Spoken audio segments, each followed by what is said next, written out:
Hello everybody, Mr. Hannon here with another Henstitute Help video. We're starting in on fluid dynamics. So this is actually the movement of fluids now. So I've got up here that we're doing fluid dynamics problems. So the first problem here is, if you've ever noticed when you run like water from a faucet, that as it goes farther and farther down, so in other words, as it moves in this direction, it actually gets skinnier and skinnier and skinnier. And the reason for that is as it's falling, it's actually moving faster. The speed here is actually going to be larger than the speed there. And so because of that, it follows the equation of continuity. And if you have a faster speed, then you have to have a smaller cross-sectional area to make up for it so that the flow stays continuous. Now, this is assuming that the flow is staying continuous. If you just have like drops coming from your faucet, this is not following that pattern.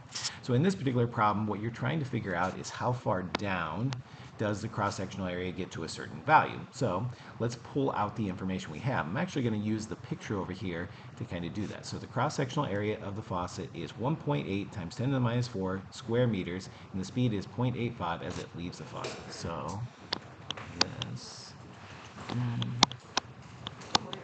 good morning, is the 1.8 times 10 to the minus 4, and then this value is the 0.85 meters per second. So there, I've got A1 and I've got V1.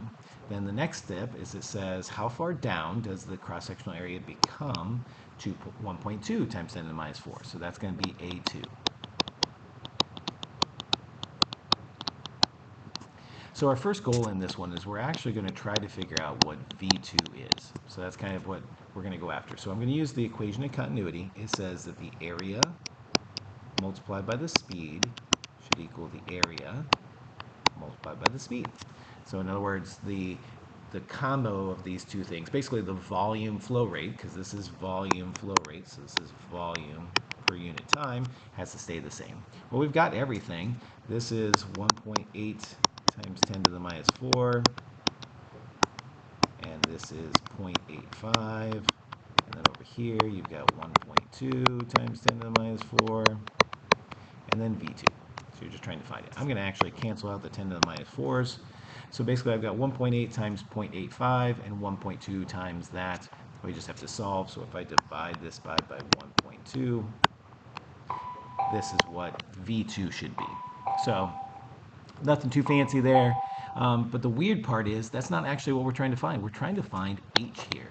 So the next step is I put this little reminder. So if we think of the water as just a falling object, our equation says that VF squared should equal VI squared plus 2GH. So that's what I'm going to actually use, and V2 is going to be VF, and V1 is going to be VI. So in other words, this is going to become V2 squared would equal VI, or V1 squared plus 2 times G times H. We have both of these values now. I just figured out V2. I know what V1 is, put that in there. We know what G is. G is going to be our good old 9.8 meters per second squared.